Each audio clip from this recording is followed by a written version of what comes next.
大家好，天堂今年版近期大家肯定感受到外挂玩家越来越多的趋势，现在不只是工作室多到满出来，连一般的外挂玩家人数也逐渐攀升。韩服论坛有一篇文章，为什么恩熙大哥不彻底抓外挂的原因。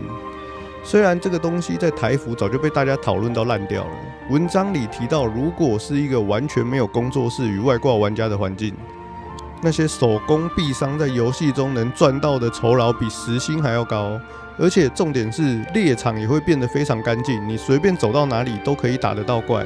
但问题来了，根据目前的观察，事实上就是现在的工作室加上外挂玩家的数量，保守估计是手动玩家的10到20倍。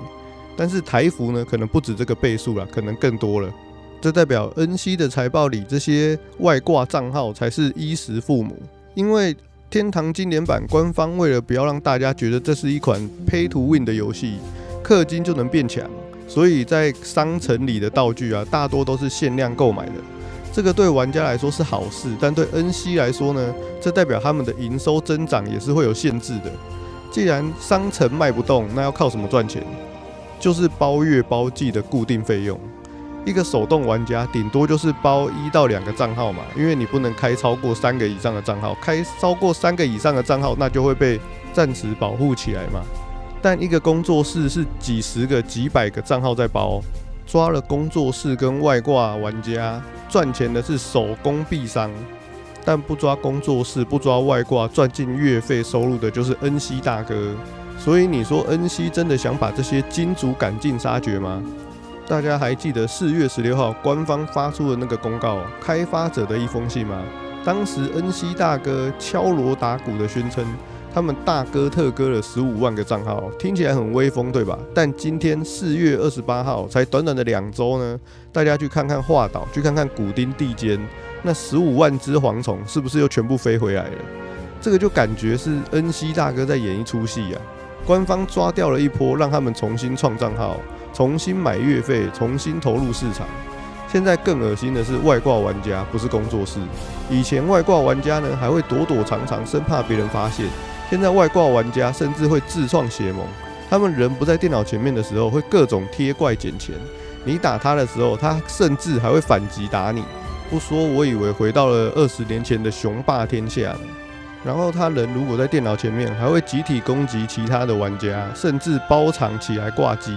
手动课长的血盟包场，还能说那是实力的差距？好歹人家是手动，但现在连外挂血盟都在搞这套，真的会让人觉得有点恶心啊！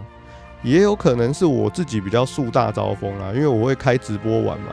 还有外挂血盟盯着我的直播，连村子都不让我出去。反正我这里是看一次就丢一次鸽子啦，然后我也有去客服信箱去举报啊。反正呢，就看这些外挂血盟的成员能撑多久咯。其实很多玩家都觉得恩熙每天要大割特割15万个账号，根本就是轻轻松松的事情。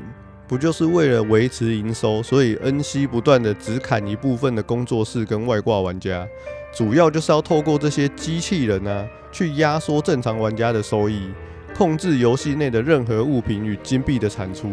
如果外挂赚的钱低于他们付给恩熙的月费成本，工作室就会消失。所以恩熙其实是故意让这些工作室跟外挂玩家留下适当的数量，让正常玩家与这些机器人维持一个共生的关系。留言区也有网友分享，天堂经典版正在走向游戏崩溃的7个阶段。阶段1，游戏刚上市，现金交易有赚头，工作室开始大量涌入。阶段2，课长为了充装备、买装备呢，开始大量收购金币。阶段3，收益太好，工作室与外挂数量不断增加。阶段4，正常玩家的生存空间被压缩，升级变得困难，第一波退坑潮就出现了。阶段5，现在的情况就是华岛地间、古丁地间1到7楼。蚂蚁洞、龙骨地间1到3楼，龙之谷、海鹰周围猎场、海鹰地间远古战场跟食尸鬼之地，还有其他地区，像什么沙漠地区啊，各村子附近都被工作室跟外挂玩家占领。阶段6，买币的课长逐渐减少，工作室因为收益降低，也开始逐渐减少。阶段7，因为工作室与外挂玩家的关系，导致游戏被贴上垃圾游戏的标签。正常玩家也不会再回来玩了。现在韩服环境正处于第5个阶段，似乎跟台服的环境差不多，但台服应该是处于6.5阶段。买币的课长逐渐减少，但工作室与外挂玩家的数量并没有逐渐减少，反而工作室与外挂的玩家数量还渐渐的变多了。这个留言呢，也说到恩熙如果把工作室跟外挂玩家处理掉，游戏或许还有救，但现实恩熙他们根本不打算手动铲除这些工作室跟外挂玩家。不过我猜恩熙现在其实也很头痛哦，他们正在找一个外挂、恩熙、正常玩家3方共存的平衡点。他们不能没有工作室与外挂玩家来撑起他们的营收，但也不能没有正常的玩家，因为机器人产出的金币要有人去收嘛。如果正常玩家全部走光了，这个共生体系就会彻底瓦解。最后就是今天4月28号中午11点半呢，官方公告台服出现了50级的玩家了，恭喜来自战神马尔斯伺服器的绯红逆时志。现在这种充满干扰，甚至还要跟外挂抢怪的环境下，能冲到50级，真的也不是普通的惊人。官方为了庆祝这件事情呢，今天下午2点，在该伺服器发放了50等达成纪念推播奖励，内容跟韩服前几天送的一模一样，消耗品袋子3个，活力补药选择箱3个，矮人的齿轮3个。虽然奖励不算很好，但这是一个里程碑嘛。战神伺服器的环境，我自己是不确定啊，是不是也跟其他伺服器一样惨？但能在这个乱世中登顶，绝对是值得大家鼓励称赞的吧。我相信大家喜欢这款游戏，是因为它承载了我们当年的回忆。